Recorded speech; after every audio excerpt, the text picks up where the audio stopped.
What's up, everyone, and welcome to a brand new episode of the Geek Buddies. Hey! We're back at it again today to talk about all the stuff going on in the world of geekdom. Here we got some big DC movie news to talk about. We've also got stuff going on with Welcome to Derry, the new episode. We're going to review that, and those first 4 episodes of Stranger Things from season 5, which a lot of you have been asking us and clamoring for us to review. We'll be talking about it all here on the show. First, let's introduce ourselves. I am John Rocha, writer, producer, and host here on the Geek Buddies. I am Michael Vogel. I'm a writer and producer of animated TV shows and movies and video games. And this is Shannon McClung. I'm an animation writer and a film and television actor, where this week, if you missed The Pit, if you don't have HBO, it's actually on TNT this week. They're playing the entire first season, 3 episodes a night up until Friday. You've missed my first one. That was on Monday, but there's another one tomorrow. I think I'm in the first episode of the 3 tomorrow night. Are they removing certain words from this version? I haven't watched it. Okay.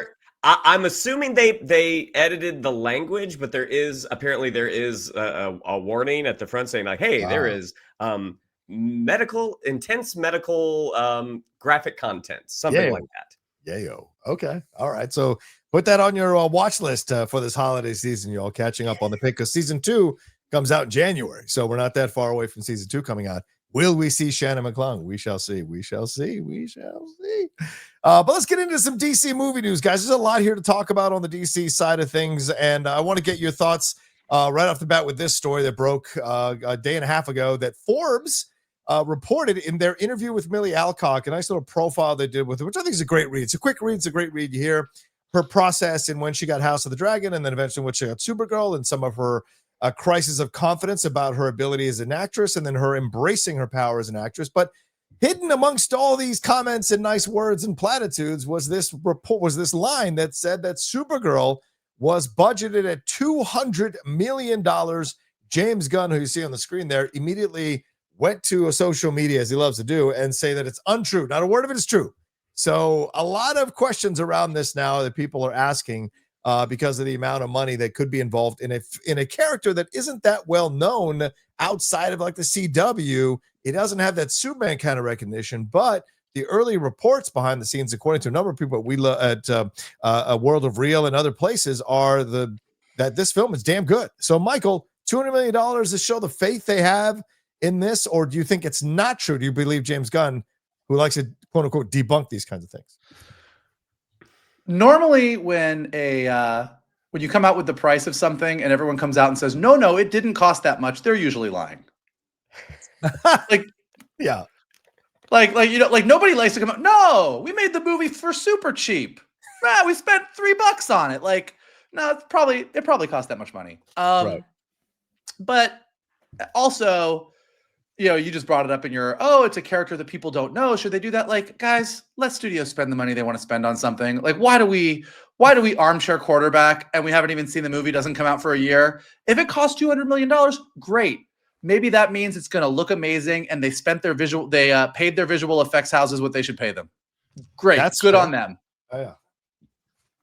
I love that idealism you have, Michael, but the reason people get upset about the cost of these movies is because if these movies come out, don't do well, then the universe you loved falls apart. And whereas if it's a $60 million film and it makes $200 million, fine. But if it's a $200 million film and makes $200 million, then that universe is going to go away very soon. And these characters and actors that you love, that is lovely to say. But then the fact of the matter is, if what the studios learn is we should make really low budget superhero movies, that falls under the same category as the I don't want to go see 2-hour movies. Like, everybody says, oh, why are movies so long? Every movie's 220, 230. I don't want to go see long movies. I hate long movies. And then Bob Iger comes along and says, hey, every superhero movie has to be under 2 hours. And almost bar none for the past 2 years, every superhero movie we've seen that clocks in at 1 hour and 59 minutes, we go, I could have used 20 more minutes of that. But it's our own fault. Like, so it's the same thing with this. Like, I don't care if a movie costs $200 million, $500 million. You spent $1 billion on a movie. I don't care. If it's great and everyone goes sees it and it crosses $1 billion, awesome. Sure. All right. Fair point. Shannon, what are your thoughts on this Do you share Michael's very adamant points of views on this? It doesn't matter how much a film costs as long as it's good. What are your thoughts on it? Well, I'm not Scrooge McDuck up there, so I wouldn't say it doesn't matter how much it costs. But, it's not my money. I didn't pay for Supergirl. You all can't see the office or the floor of Vogel's office, but it is littered with gold coins like Scrooge McDuck's pool. But I also don't disagree with Vogel. I mean, in the time that we are in, when you are making these big budget superhero movies, $200 million, that's not unheard of. That's kind of becoming the norm for a big special effects movie. So I do agree with Vogel. Like, if it costs 200 million, it costs 200 million. Like, that's the age that we live in.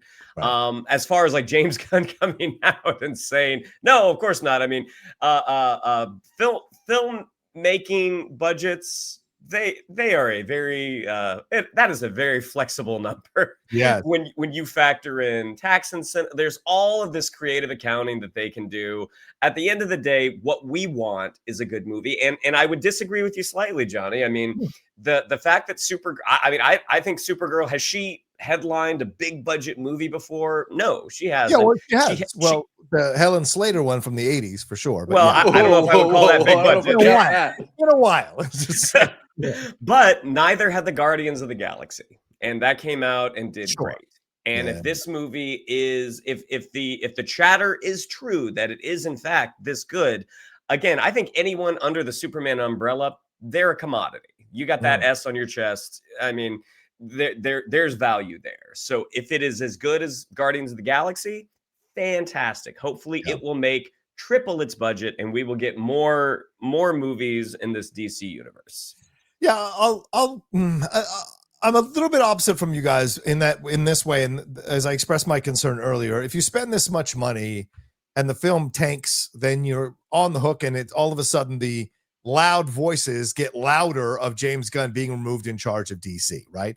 That being said, I think it's great that a studio has a lot of faith in a creator like James Gunn, after probably having seen Superman, the dailies of Superman, motivated to spend this kind of money to create a film that is going to capture all the locales that you go to in that story, which is right behind me there. It's a lot of outer space stuff. So the special effects stuff has got to look a certain way, and it's got to have this kind of air to it. And listen, you can't discount the factor of Jason Momoa. For some reason, no matter how shitty the film is, people come and see Momoa films in the hundreds of millions of dollars. If it's a franchise movie, they don't go see a smaller shit, but certainly they go see Momoa and franchise stuff. So you bring him as part of this kind of lucky rabbit's foot situation here. And like I said, the people that I've been seeing online commenting on people who've seen early screenings of this, which WB does screen these early for certain people, have said that it's a damn good movie. So if it comes out and it's excellent, no one's going to give a shit that it costs $200 million, because it's going to make its money, hopefully, if it catches on with the public. I just think it's right now, spending's gotten so insane that it can get dangerous, and certain things get undercut because you're spending too much money and you're not seeing the profit from the situation. Look at how much they spent on freaking Mission Impossible 8 and didn't make anything. And now people are like, well, Tom Cruise, time to move on, And so it's like, if that movie had made $1 billion and had been made for $200 million, I'd be like, when's the next one? So it's these kinds of things that you see going on. So that's my concern overall. And I don't buy James Gunn at all when he says it doesn't cost $200 million.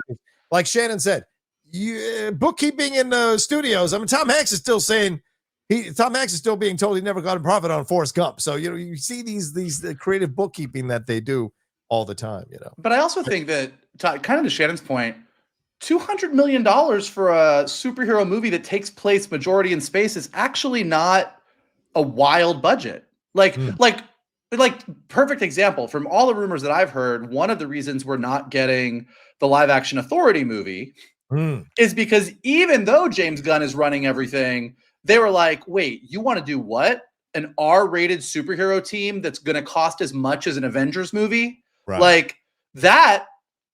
Okay, you can't spend that. Right. But $200 million for somebody with a giant S on their chest that's following up after what they feel is a successful Superman movie. Yeah. Like, that's not if you told me you were going to make that story from that comic book arc for $60 million, I would say, well, you have failed and your movie's going to crash and burn because it's going to look like shit. So it's like we're talking about this as, oh, these budgets have gotten out of control.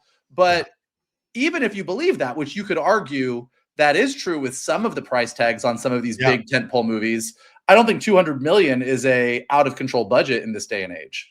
Yeah, and we're probably gonna be hinting towards Man of Tomorrow, so there'll probably be Brainiac stuff. There might be Superman appearing in the film as well, so it's going to be connective to the Superman saga. So that'll draw the interest. We saw Captain Marvel not get reviewed well, yet make $1 billion because it was between Infinity War and Endgame, so people wanted to see what was going on there. So, well, and also, Johnny, just one thought. Sure. You know, you look at the people that are in Supergirl, and the most expensive one is probably Jason Momoa. Yes, probably. So knowing that say the budget is $200 million, he's your most expensive guy, and he ain't going to be in the whole movie. Right. That means the rest of that money is going to the movie. It is not going to insanely expensive talent. So I think that's actually a good thing, that they are taking this money and making the movie look as good as it possibly can. Let's hope so. Let's hope so. Another element is DC stuff. Yeah, we'll see. You know, we've seen that. We've seen floating heads on Marvel stuff. So, you know, you never know. But let's move on to this other element of DC news before we move into our reviews. This broke last night from Puck News. Now, we know that Warner Brothers and Netflix are possibly in conversation for Netflix. Today was a kind of all cash bid is what's being proposed here. But Paramount is still considered the front runner. And Matt Bellany over at Puck News issued this particular tidbit, said it appears that early planning is already in place when and if the Ellisons lock up Warner Brothers Discovery. According to a knowledgeable source, Paramount has been crushing lately on writer-director Zach Kreger, red hot after August's Weapons film, which grossed $268 million worldwide on a budget of about $40 million. There you go. Josh Greenstein, the co-chair of Paramount Pictures, recently trekked to Prague to court Zach Kreger, who was trying to concentrate on his Resident Evil reboot for Sony. I'm told, this is Matt Bellany saying this, I'm told Kreger discussed with Greenstein his desire to write and direct a movie set in a particular corner of the DC universe. Which character or characters are involved is unclear. And Greenstein said he would be more than happy to make that happen if possible. And as things now stand at Warner Brothers, though, James Gunn and Peter Safran control directs DC movies, choices they make after they have developed scripts to their liking. However, it sounds like change may be in the wind if indeed the Ellisons prevail. Paramount declined to comment. So, Michael, is this people making a bigger deal out of this than possible, or is this Paramount, who has really big-footed since Skydance rather has since they took over Paramount? They've really big-footed in some of the deals they've done. Is this them already planning to get Zach Kreger in there and maybe have James Gunn and Safran move down as being fully in charge of DC? How do you read these comments? Well, I didn't read anything in there where Zach Kreger said he wanted to run DC. So no, but like they would choose Zach Kreger doing a DC movie regardless of what James Gunn or Safran said. That's the mean. I mean, it would be the reducing of power. Do you sense that that could be the future for James Gunn and Safran? I would be careful to read into anything that anyone is saying when everyone is sort of positioning themselves and like, look, I'm in the power position. We're going to buy this company. Like, I would be, I don't know that anything that you read or that anything that you hear somebody says is going to be indicative of how things are going to be. Mm-hmm. I do think in general that yes, if Warner Brothers does get purchased, a lot of it is going to ride on how Supergirl does, on how Clayface does, like, you know, depending on when all this is locked and inked and done and we see where we're at. Yeah. There probably will be changes, but the more successful DC is, the more secure they will be. Yeah. But yeah, who knows? But I don't, you see more in the tea leaves of things when you read between the lines of this than I do, because I'm just like, yeah, man, nobody fucking knows. Like, there's not some secret cabal of people in a room somewhere with giant cigars that are like, that gun is out. As soon as I sign that ink, that gun is out. Like, it's nobody really knows what's going to happen. So there's, you know, I could definitely see there being a big shift in things. How big a shift that looks to the outside world. Like, there's discussions. I've heard people saying that if Paramount gets it, they're wiping the slate clean and starting from scratch again with DC. And I think that would be really stupid. Do I think they come in and say, look, hey, everything that DC has put out has been directed or written by James Gunn so far, and we want to stop that. So we're bringing in some big people, and if you don't get along with them, we're going to have a discussion about it. So you better play nice.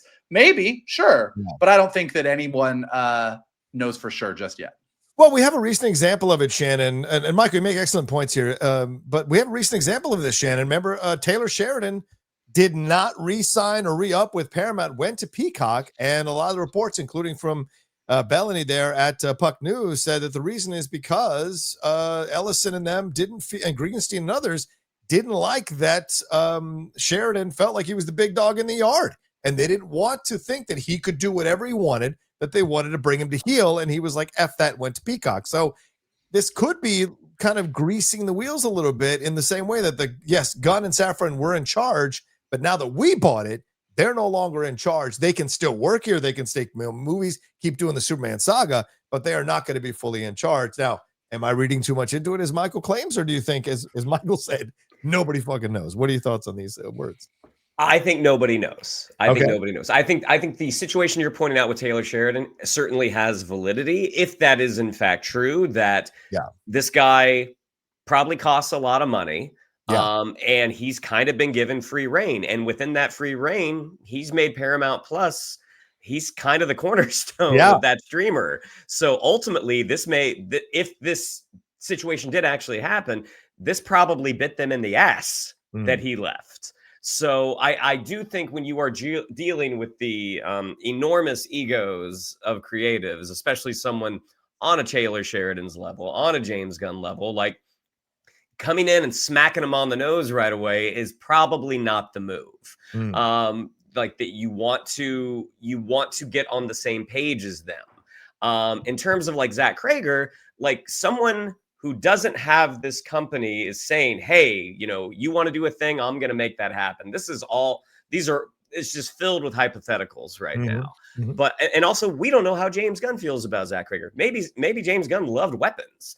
And if he sees an opportunity, much like Clayface, if he sees an opportunity for Zach Krager to come in and direct a budget conscious DC movie, they would probably take advantage. Not 200 million. Depends on the character. I'm gonna do it for $200 and a box of Oreos. I think that would probably be a situation that they would want to take advantage of. But again, it is loaded with hypotheticals right now. In my opinion, I don't want any of this to happen. I want Warner Brothers to remain its own thing, even though the more and more we hear about it, it seems like the sun may be setting on Warner Brothers Tower in its current incarnation. Yeah, I mean, it seems to me like we're definitely headed towards the sun setting. I know Jeff on the Hot Mic has been saying not until they split the company up in April. This is all just playing footsies with each other, but I just feel like the momentum is really building. And the reports coming out yesterday, as I mentioned, that Netflix is going to do an all cash bid. Comcast is bringing in Saudi Arabian money. Paramount is apparently bringing 3 separate sections of the Middle East to contribute money to help. So this is building momentum. And apparently, was it Ellison canceled some press conference he was supposed to be at this morning, possibly because they might be wanting to do some face-to-face conversation with Zaslav about how to lock this down. So it's, as Michael said, nobody fucking knows. It's all up in the air, but I wouldn't be surprised that Greenstein and Krager have had this conversation. Because I'll tell you this, a Zach Krager's Batman that isn't the Brave and the Bold, but something completely different, if you're going to move away from the Matt Reeves Batman, that excites the shit out of me. So if that's something they're playing around with, that could be a lot of fun down the road. But again, the number of leaps that you just took from a guy who doesn't own the company yet said, we would love to put you into the position to make the movie you want to make, that you are now saying would be great if it was a Batman movie. The likelihood of that being the thing, like somebody mark this time code down right now, because I'm 6 months from now when it happens. Everybody mark this down. Everybody mark this down right now, because I am very confident that when we come back to this level to check the tape, I feel good about my chances. Zach Krager's Batman. We'll see. All right, well, that's all the DC news. Let's move on to some reviews, ladies and gentlemen. Shannon, we had ourselves a Welcome to Derry situation. A lot of reveals in this one. This is a spoiler review, y'all. So, spoiler review in the name of the Father, pretty much hanging a lantern on what we got revealed in this particular episode here with Ingrid's character. We also saw a lot more Leroy with a very unsettling moment with him and Will. Of course, those of us grew up in the 80s, grew up in a different time. We felt the smack of the father in times past for sure, but we had the kids coming together, doing more things. We had some of the young teen romances popping up here, especially with Marge and Will. They're doing their thing. But also Hank is now kind of veering into that place of alcoholism, much like what happened with Danny Torrance in Dr. Sleep, because of all the visions and the ghosts and the boxes and all that stuff happening. And of course, as I said, the big reveal we found out, which I think a lot of people kind of guessed from the last episode, is that Ingrid is Mrs. Kirsch, essentially the daughter of Pennywise the Clown. So your thoughts on this particular episode? Not a lot of action, but certainly things seem to be moving into place here for these final 2 episodes, Shannon. This one was a little uneven. Yeah, in my opinion. I agree with Everything with the Hanlon family, I'm into. I like their home life, watching how things are affecting Leroy, to the fact that he laid hands on Will. Everything there I'm into. The Madeline Stowe story, even though that had kind of been theorized that she was, the original circus owner, carnival owner's daughter. I enjoyed that. Like, I was like, all right, this is kind of cool. I like that Bill Skarsgård was still somewhat of a presence. And again, as someone who hasn't read a ton of the Stephen King books, getting more dimension, getting more information about how Pennywise came to be, I do find very interesting. And Chris Chalk, as Halloran, is fantastic. Like, I love everything that guy does. I mean, I love the behind the scenes with him. I love just hearing his insight as an actor. The kids hanging out at the black spot. It felt a little bit like Adventures in Babysitting. No one gets out of this place without singing the blues. I mean, the moment that they're giving Rich and Margie Air Force Coke and getting them drunk to the point that Rich is playing the drums with the band, I was like, this is very silly. I mean, in the world that they have established, that Halloran getting this place for Black soldiers to congregate, that's a precious thing. I don't think they would mess it up by allowing a bunch of children in and also hiding a convict on the run. Like, there are a bunch of things that just don't really add up. So, and it's too bad, because at this point I actually am enjoying the show, but this one felt like someone came in and took over for an episode. And I'm hoping that they aren't going to be back, because, again, tonally, it was just a little all over the place. Like, the show has been, aside from the visual effect, some of the visual effect speed bumps that I feel they haven't needed, that aren't as scary. Again, they feel very 1980s. This one just feels like a pretty big step back for a show that has been all, going full steam ahead with the most recent episodes. Yeah. So, not a big fan of this one, even though I did like finding out more about Madeline Stowe. Yeah, this one was directed by Jamie Travis, written by Jason Fuchs, Cord Jefferson.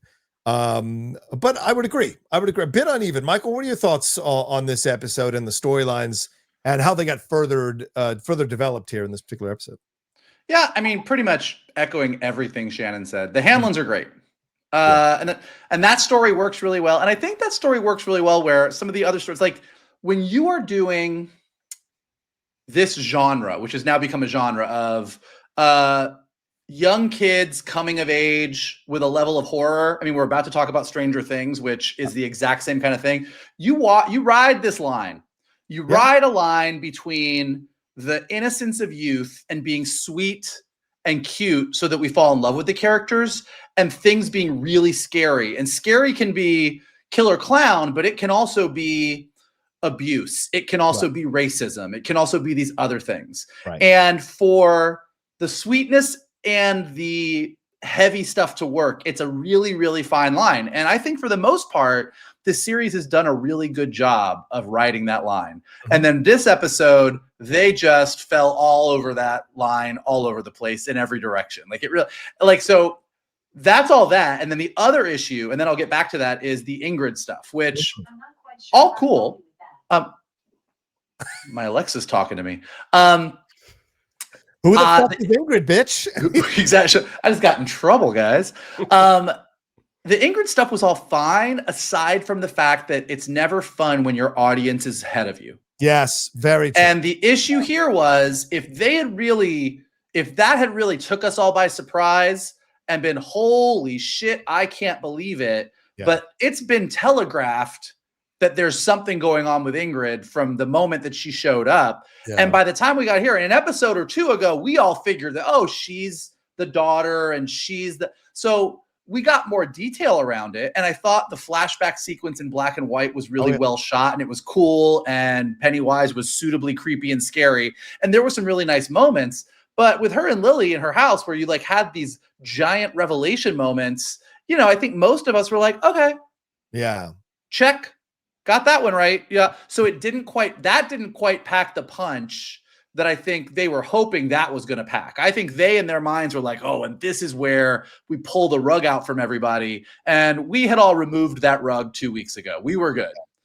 And then I do think the other big issue is the kids in the spot. And I don't necessarily begrudge them. Again, the kids are our main characters. So as you're building up to this big thing that's going to happen in the spot, I agree that even if you as a black soldier in this era want to protect another person who you feel was wrongly accused, I think there probably should have been at least a couple people being like, this is a bad idea. Right. Aside from Halloran. But you had him there, so it makes sense that the kids get there. But then you just get into all these moments that don't quite fit. Like the kids being there is kind of okay. Right. The guy giving them liquor when they only wanted Cokes, you're like, I don't really know why you're doing that, but sure. Okay. This is an off the grid spot. For me, it was really when that guy walked up to Richie and said, hey buddy, you know how to use the drums? And he was like, yeah. And then all of a sudden Richie is playing and I was like, why are we even going down this road? Like, I think it would have been much more interesting and kind of building to the moment if like these kids had been brought into this world. And again, some of the other people, they're like, why are these white kids in here? Right. What are they doing? And that's a discussion. But then you're like, all right, you're here. Just be cool. Sit in the corner. You're a guest in this house. And then they got to see this joy, and they're instantly going to be met with the tragedy that they're about to witness in this next episode. And that's cool. But the silly cuteness of Richie playing the drums, I was like, this just doesn't this feels like it's a different show to me.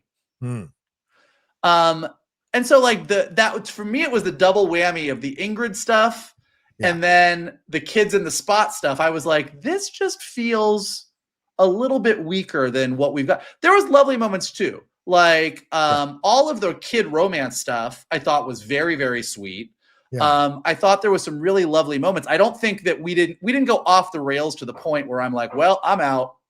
But this one definitely, I got to the end and I'm like, well, that wasn't my favorite. It was. I don't think. It was the worst episode of the season. I would say for sure. As Shannon said, uneven. But there's still, as you Michael pointed out, there's still good scenes within the show, the episode. But like we're about to get into the last 2 episodes of the season, and this felt like a table setter. And everybody take a break. And let's take a breath and let's position everybody in the place they're supposed to be. So where we're going. But my concern with the Ingrid stuff, we all saw it coming. So you're right, Mike. It's like, it was not big of a surprise. But what is the connection with her and Hank? Why have they been having this affair? And she hands Hank over to Charlotte. Charlotte's the one that stashes him in that place. And so, there should have been more of a conversation about all of that happening, as opposed to just accepting it all. That's an issue there. But what is the Hank Ingrid connection, considering who we just found out what Ingrid is? Like, what was the goal here? What was the point of all of that? Where is that leading to? Yes, I think the goal was fucking. Well, yes, but like, is she using him to get to something? Is she using him to? Is there just something? So there's questions abound as I come out of that didn't seem to be like, it's just thrown in. Oh yes, they're having the affair, and by the way, we're going to dump him off here, so we're not even going to explore that situation yet. And I know we still have 2 episodes, but it still feels kind of undercooked. The same thing with the Marge stuff. That's a little under. She just showed up, and now she's standing up to the patty cakes, and now she's got this relation or this budding romance. It's like they're trying to shove a lot in this episode just to kind of set it so that we're ready to go into these last 2 episodes, and it wasn't as strong, in my opinion. I agree with you guys with Rich playing the drums.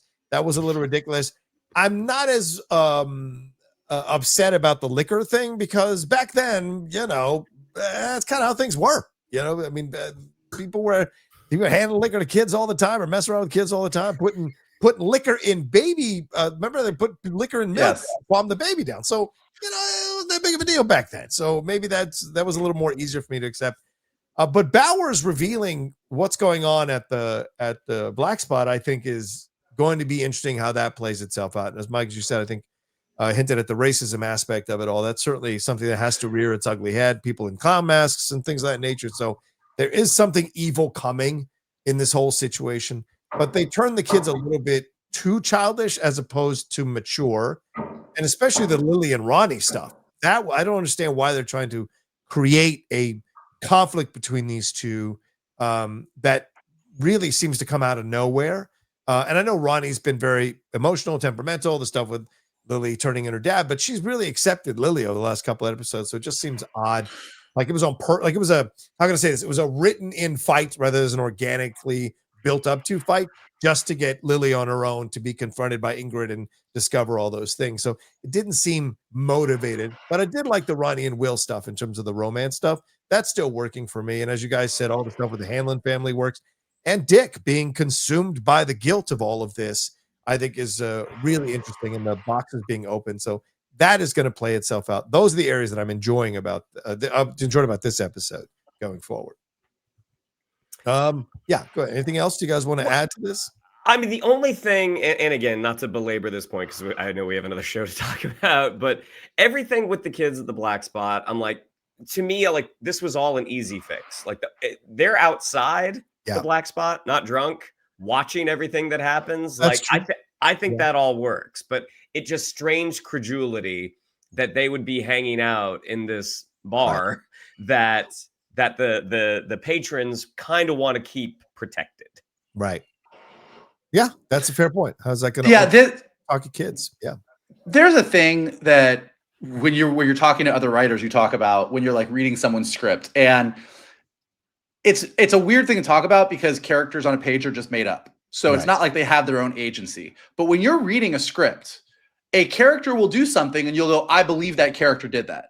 And then a character does something and you're like, this character just did this because the writer needed them to do this. Right. Yeah. And this episode, again, kind of to Shan's point, I don't begrudge any of the choices. Like where we end up, you want the kids to be at the black spot when this thing happens, cool. You want Ronnie and Lily to be in a fight, cool. But there's moments that feel real.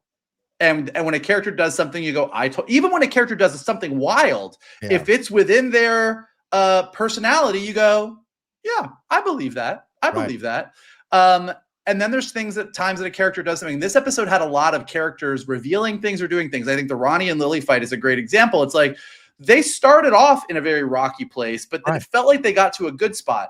Now, you could argue that Lily is holding on to that piece of the meteor or whatever it is, and she's going like, full Lord of the Rings, and it's kind of bringing out her darkness maybe, but it still felt like that was a big one. Even Bowers coming in and revealing to everybody, like that was such a weird, like the last time we saw him, he was the chief of police, he was a sheriff, he was doing his thing. He walked in and was like, hey guys, I know where he is, but I can't arrest him because I just got arrested off screen. I just got fired off screen, but I'll tell you guys. And I'm like, it seems like a long way to go to just get to, hey, we got to go. All the black people are at the black spot. Like, I don't know. So there was a lot of things that as a writer, you look at it and you're like, where we got to is fine, but this was a little clumsy. I also think it's a danger to try to, I always think it's a danger when they try to humanize these villains in situations like that. I hate it when Rob Zombie tried to tell me that Jason Voorhees was this way in Halloween because mommy didn't hug him enough when he was 5 years old. Like that would be Michael Myers. Michael Myers. Sorry, Michael Myers. This is such bullshit for me. I just get so frustrated by it. And well, they did this. They're probably going to do the same thing in Camp Crystal Lake, the series coming up for Jason Voorhees. And the same thing's happening here. Oh, my dad appeared to me as a regular person after he appeared. So maybe he's trapped by this other entity and forced to do the things that he's doing. I'm like, don't give a shit. I like him being villain and evil because there are sometimes evil in the world. Well, explain. Let it be. Well, Pennywise. I mean, Pennywise is pure evil. It's not really her dad, so that's not humanizing Pennywise. I don't know. They introduced the dad coming in. The whole thing she's motivated to do is to get in touch with her father. So that's as a character, you're like, well, I can understand that a child who lost her father to this thing wants to find her father again. She's even dressing up as her father in the cemetery, which is the pictures. So there's a thing there. And we go back to see her in black and white, serving up her friend Mabel so that she could have access to her father. So there is something that makes that relatable, that kind of humanizes the situation. Well, and that to me makes it dangerous. It humanizes Ingrid. Sure. But it doesn't humanize Pennywise. It's still her dad. And if you like Ingrid. No, it's not her dad. It is an evil entity that is wearing her dad like a costume and manipulating her. It's not her dad. Unless her dad's in the upside down of this character. I don't know. Okay. I'm just throwing it out there. Wait, are we still talking about the same thing? Anyway, all right. So we'll see. In the same way, yes. As in It Chapter 2, when Jessica Chastain goes to her dad's old house and Mrs. Kirsch is there. Yeah, Mrs. Kirsch is there. It's not really Ingrid. It is Pennywise wearing an Ingrid suit in the same way that Pennywise is currently wearing the suit of her dad, which for reasons is his favorite suit to wear. I just wonder where we're headed with this. Like, what are we? Is Ingrid going to discover like finally accept that this thing is not her father anymore or whatever? Because she keeps saying, "I want to get back to my father." So, I mean, where are we going with this? Shannon mentioned earlier having not read the books, and like I will say, like all of this backstory of Pennywise stuff is not a Stephen King thing. This is a Muschietti thing. Like this is a let's flesh out the Pennywise. Now, I disagree with John that this in any way humanizes Pennywise. But I don't disagree that one of the things that makes Pennywise horrifying and the entity in it horrifying is the less you know, the better. Yes. And the more that we do scratch the surface, like get into this, like, well, he did this clown thing and then he loved the clown thing and said, I'm going to keep the clown thing. I'm like, I don't know that we actually need to know all this. So that's my bigger issue with the Ingrid thing is I was like, I do think we're both kind of coming at it from different angles, but we are saying that I don't know what the payoff of all this is. Yes. It is going to be satisfying, so. All right, well, that's our review for the most recent episode in the name of the Father for Welcome to Derry. Let's move on to the 4 episodes of Stranger Things. Now, we're not going to go episode by episode. This is going to be an overall discussion, and maybe we're going episode by episode. Supersized 3-hour Geek Buddies. Let's do it.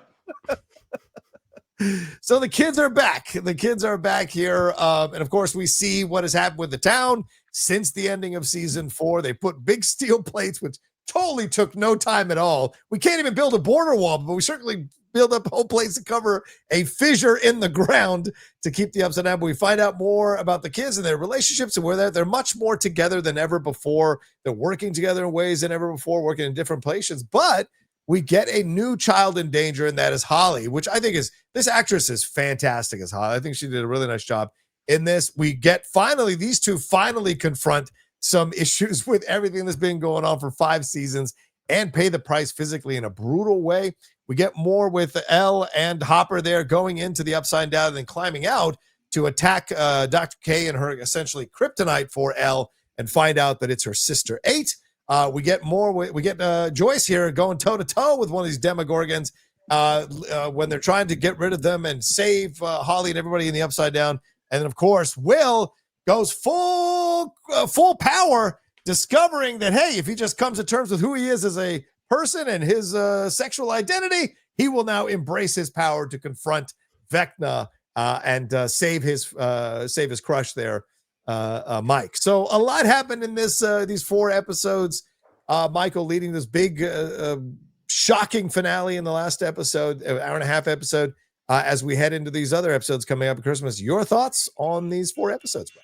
Listen, any 4 episodes of TV that culminate with once you come out of the closet, you have superpowers is okay by me. Yeah. Yeah. So I am into that. No, listen.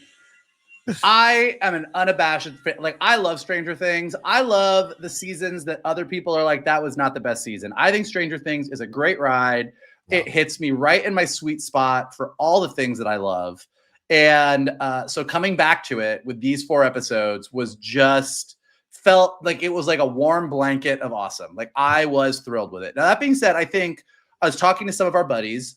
And I do think one of the challenges they have with this season is Stranger Things works kind of like what I was saying about it. It's that we're doing a coming of age story, and it's about these kids growing up and what it was like growing up in the 80s. And it's really about their feelings and their crushes and dressing up as the Ghostbusters for Halloween. But then there's this other stuff that happens. And when Stranger Things is at its best, it really balances the being a teenager and what you're dealing with, and just like all of these emotions and feelings with, we have the Upside Down and the Mind Flayer and all these other things. With season 5, it's kind of like what happens when Harry Potter gets to Deathly Hallows. Like, you just abandon the school stuff because you're on the home stretch and you're like, shit just got real. So it does feel like there's a little bit less of that nostalgia for that long lost age of kids. I think that Robin and Will's storyline has the most of that, like her sort of being this queer mentor to him, and you kind of get that. But a lot of this is just like, guys, it's crazy.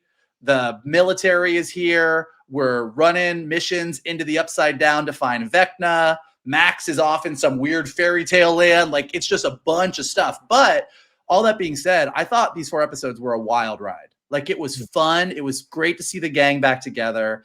And it's great to see them all coming into their own.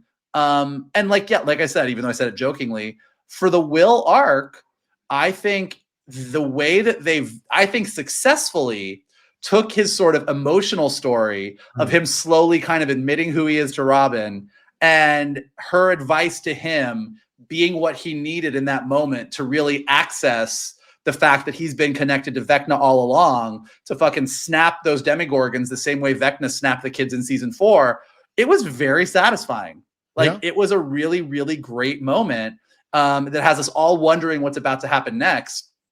And so I think, and I think the other thing that Stranger Things does ridiculously well is, with the number of characters that they have, all in different areas dealing with different things, the way that it feels like they service every storyline. Yeah.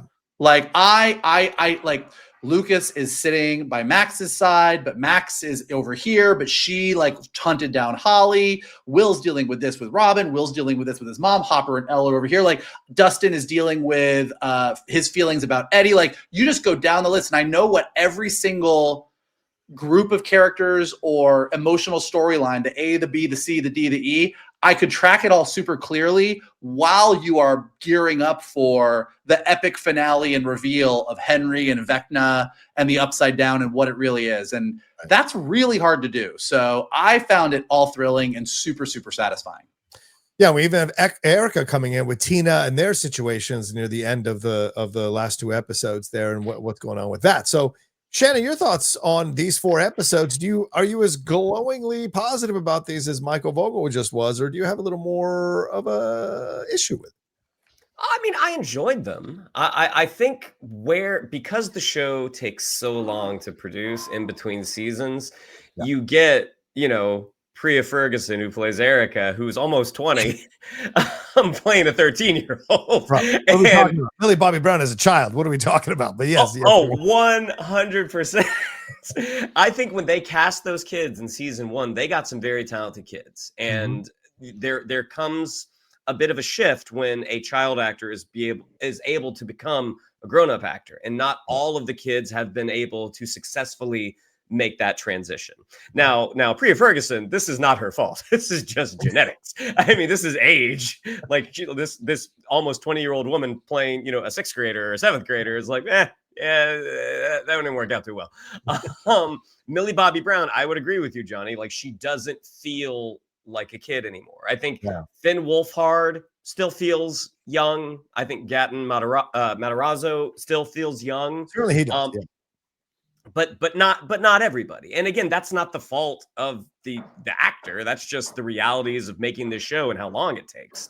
I think the MVPs of the show, I think Maya Hawke is definitely one of them. Something 100%. they've been able to do is the characters that they have added, how much weight they carry, not just in the story going forward, but just in the ensemble going forward. Like Maya Hawke, everything with Maya Hawke, with Robin and Will, is so fantastic to watch, and it would have been just maybe a little bit better if Noah Schnapp was a better actor.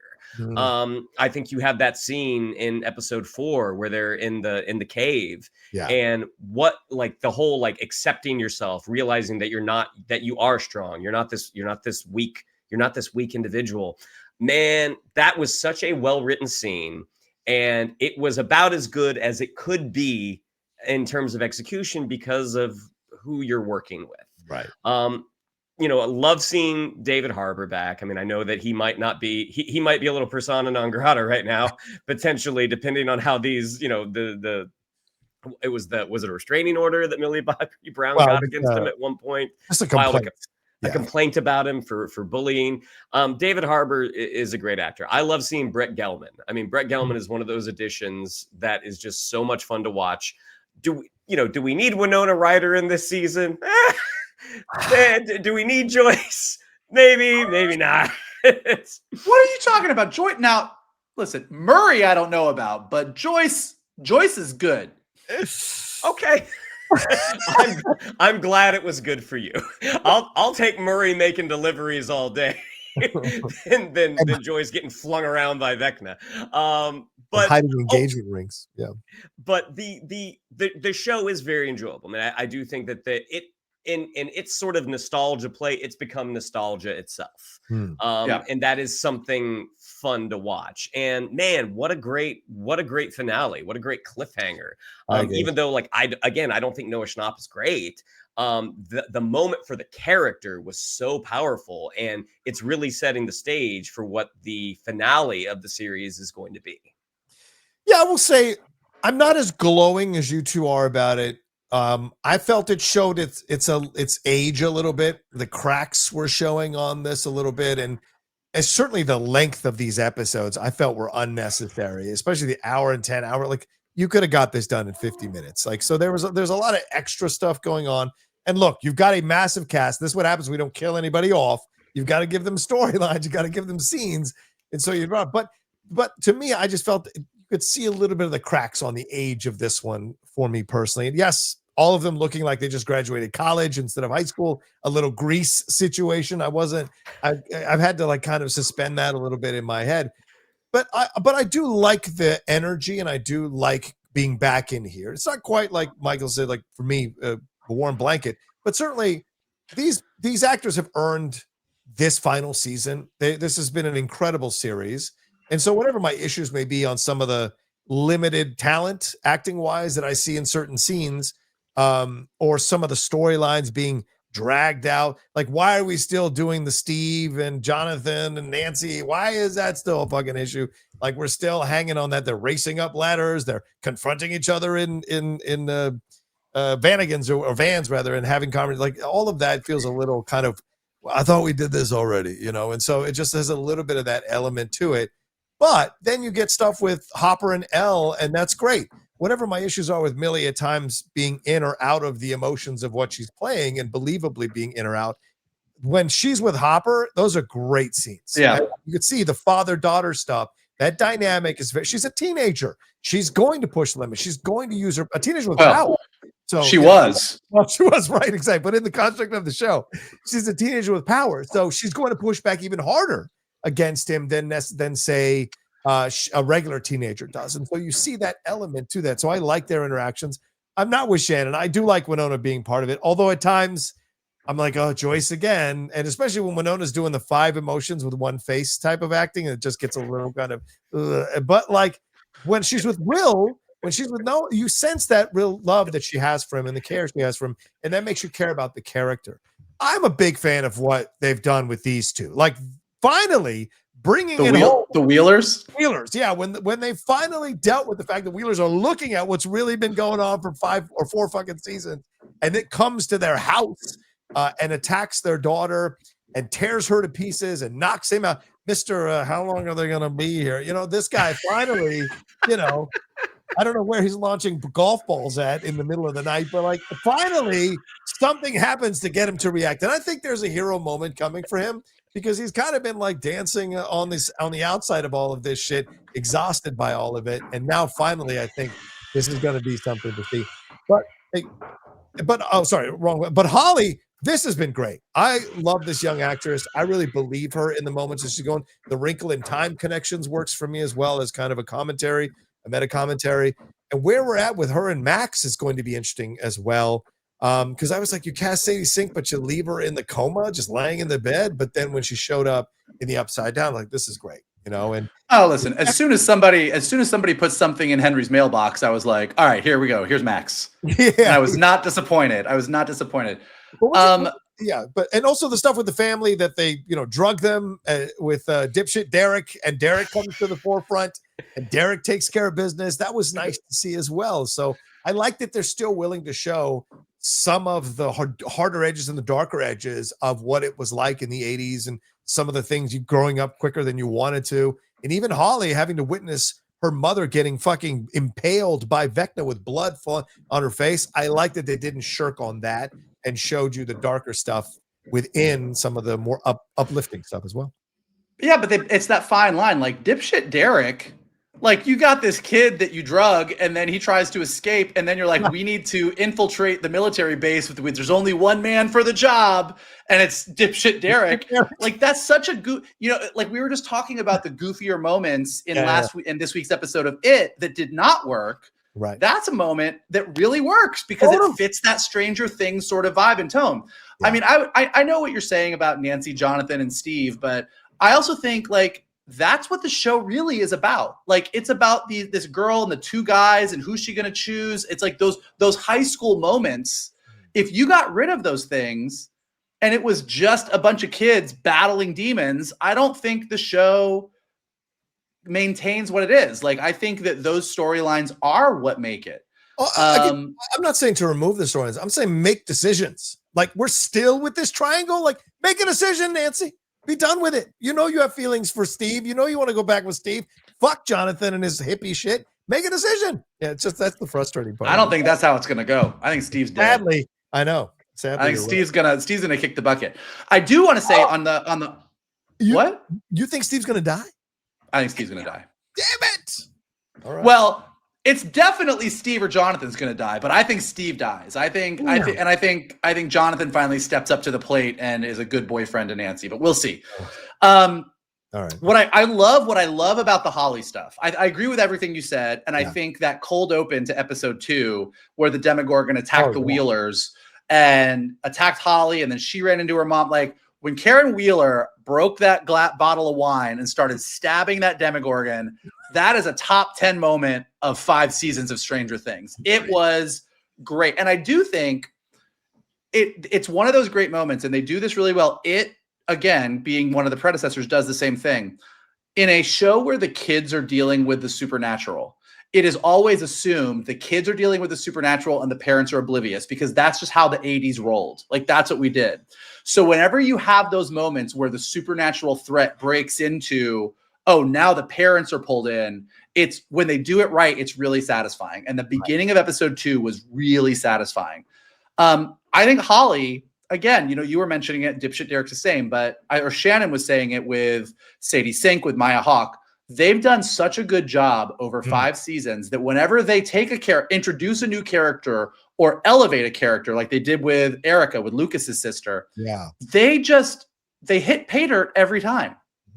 And then already here with Holly, taking her and saying, okay, she's been in the background for all of these seasons. Now she's central to the story. Mike giving her her own D&D character and her getting pulled into this world. And what I particularly loved is her trying on all the dresses in Henry's house and then taking his Boy Scout handkerchief, and then putting on this cloak, fully turning her into a fairy tale character. Right. Like she is living out. And what's great is for our main characters who have been dealing with the supernatural for 4 seasons, their only way of wrapping their head around it was D&D.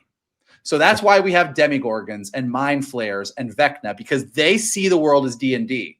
Holly sees the same thing, and it's a fairy tale. It's a wrinkle in time. And the way that kids are using their base of knowledge to define these undefinable things around them, which helps them deal with it and ultimately defeat it better than an adult can, is one of my favorite things about that kind of storytelling. And I think Stranger Things has nailed it.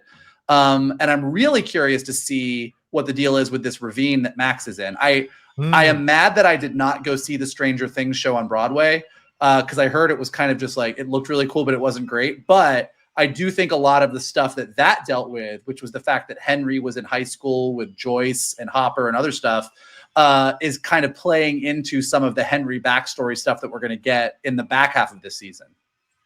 Yeah, even the stuff you saw coming with Cara Buono, Mrs. Wheeler there, writing Henry. Like, I knew she was writing Henry, and I was still on the edge of my seat. Like, that was really cool. Like, when you see it, as opposed to Ingrid's reveal, which was like, yeah, I saw that coming. This was more a matter of, oh God, write it.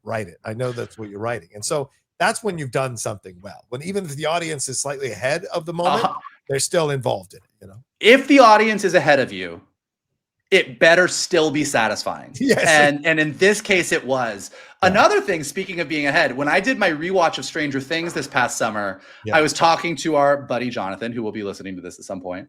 And I hit that episode in season 2 where L11 runs away and ultimately meets 8 and her gang, and kind of rides with that gang for an episode, and then goes back to save the day in the finale. Wow. And that episode has been maligned for being why the fuck did we have this episode? What is the point of it? And I was like, I wonder if in season 5, they're going to bring it around, or if that's always going to be just a pointless episode. And everybody's like, pointless episode.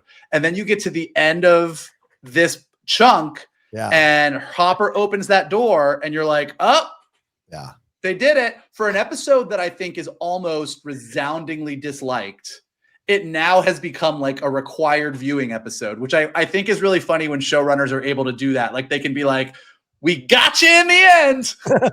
Well, it's the Thor: The Dark World of Stranger Things, is they were able to go back and make that episode important. I also love how you brought up JG specifically just to say he was wrong.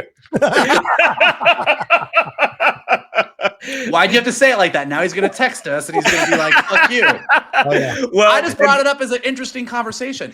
I'm wrong like once or twice when we have conversations too. And because Jonathan listens to this on the podcast, both moments Vogel took a sip afterwards. But what do we think about the storyline, though? Shannon, let's go to you on this one. Like, what do you think about the Vecna storyline? The reason he is doing this, taking these kids, choosing and selecting certain kids, is because he broke Will.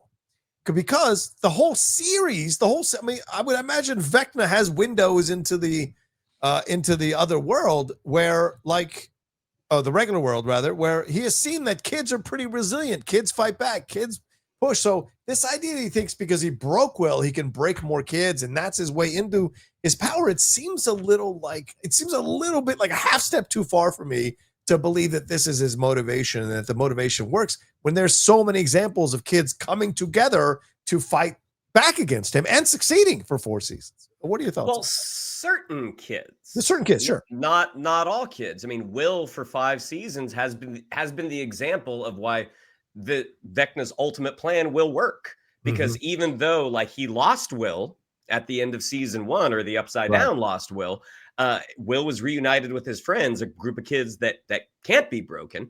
Right. He still has that stranglehold on Will. So and I think that's, at the conclusion of the 4th episode, that's why it is such a powerful moment. Agreed. Especially if you did what Vogel did and went back and rewatched the whole series, the crescendo of the end of that 4th episode, if you've been watching it just, back to back, I'm sure that's an incredible moment. So I think it actually works. How this is going to translate to the kids who got taken, we'll see what happens. I mean, again, we've got 4 more episodes to go. 4 more episodes, There's a lot, and those episodes are all 4 hours apiece. So you know, we have we have like a work week God, of Stranger Things left. I would be the happiest man in the world.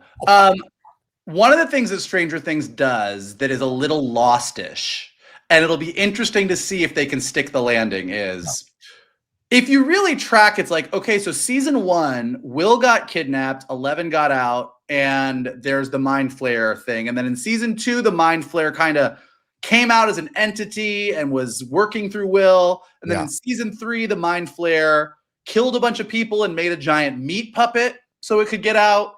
And then in season 4, Vecna went full Freddy Krueger and was entering people's dreams, which he had not previously done. Yeah. And it's always like a little bit different. You're like, okay, we're doing Freddy Krueger this season and needed to kill 4 people so that he could open the gates. And you're like, so he opened the gates. And now it's like, okay, I'm going to go back to my original plan. I need 12 kids. I'm going to pump them full of upside down juice so that I can control them. But interestingly, like it's the upside down juice inside of Will that makes him as strong, makes him arguably stronger than 11. Like it was revealed that like, was this revealed in the play that just that Henry is the original, like it was Henry's blood that got put into the other women that turned them into, they had them give birth to all of these other kids with powers. Right. And that was because Henry had been exposed to the upside down. So he's like the original and 11 was like a offshoot of him, whereas Will is like the pure stuff.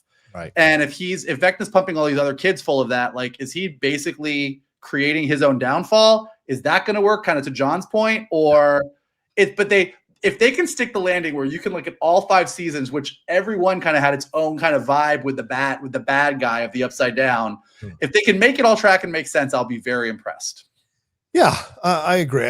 And especially now that, as Shannon pointed out, that Will has turned on Vecna, is Vecna's theory now kind of shattered into pieces. So what is his next step? If that's actually something that turned, and I like that the commentary is that some of the things that break you actually make you stronger. Like I kind of like that as a message with Will's transformation, the thing that he experienced, the horrible thing that he experienced, coupled with being a homosexual kid who's like, afraid to come out because what might happen, and is, a crush with Mike. There's a lot that he is navigating for such a young age, but he's scared. And it isn't until that conversation with Maya Hawke's character that all of a sudden this thing happens. And it's true what happens sometimes in life. The things that break you can actually make you stronger if you figure out how to process them and use them for good in your life, And so I kind of like that message overall. But what do we think about Dr. K? What do we think about Linda Hamilton? It seems like not as strong of a villain as we've seen with like Matthew Modine and other people in the previous seasons, as you mentioned, Michael. Like, I don't feel as intimidated by Dr. K, but then where is she at? Because she's like mean to Hopper, but she's good to 11. So where is she fitting on all of this? Is she not as much a villain as we think? I don't know that she's going to fall into the villain category.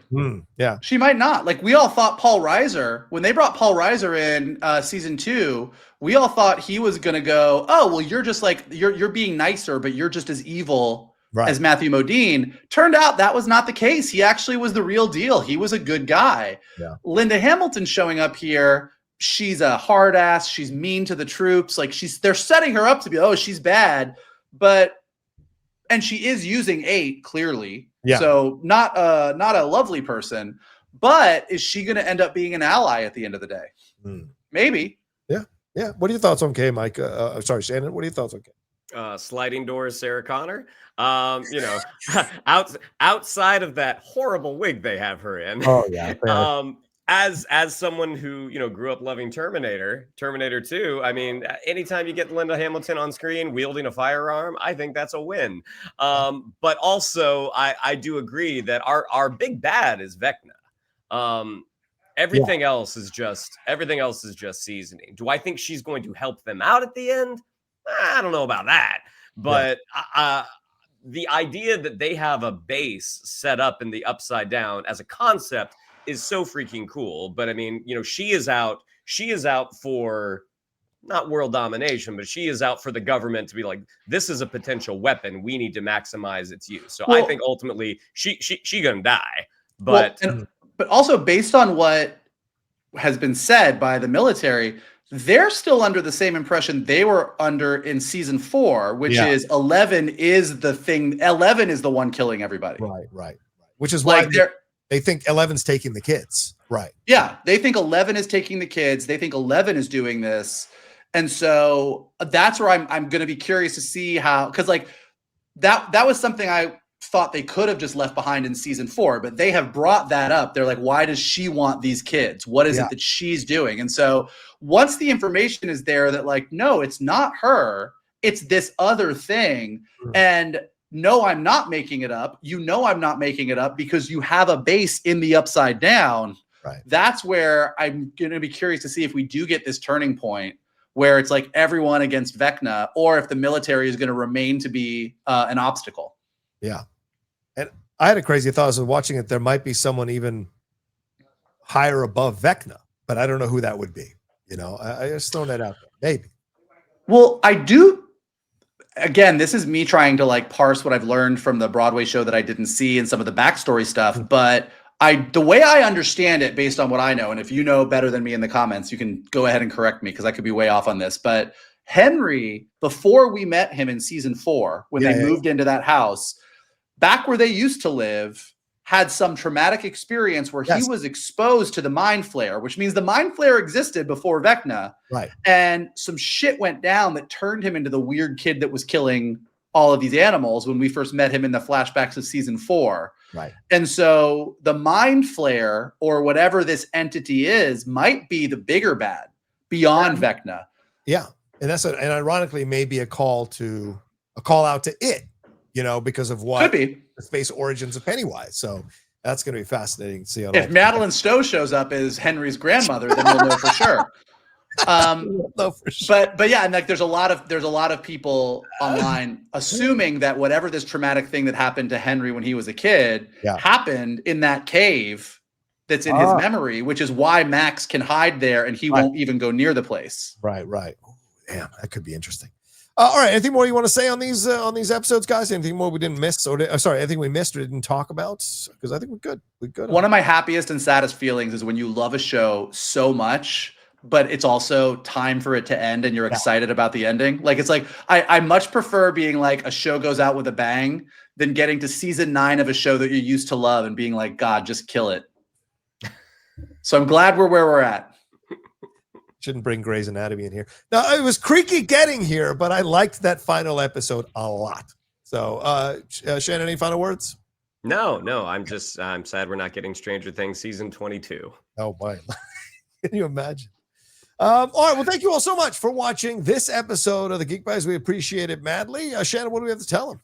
Yeah, if you'd like to follow us on social media, on Twitter, it's at @geek_buddies, on Instagram at @the_geek_buddies. If you'd like to follow me on social media, on Twitter, it's at @Shannon_McClung, on Instagram, it's Shannon the Geek Buddy. Watch The Pit tomorrow night on TNT. If you'd like to follow Mr. Vogel, it is at MKToon. If you'd like to follow Mr. Rocha, it is at The Rocha Says. Thank you. Go ahead and smash that like button below. Subscribe to Johnny's John Rocha page. Check out all the amazing content he has got there. Leave your comments below. What do you think of $200 million movies? What do you think of kids being terrorized in the 60s? And what do you think of kids being terrorized in the 80s? Let us know below.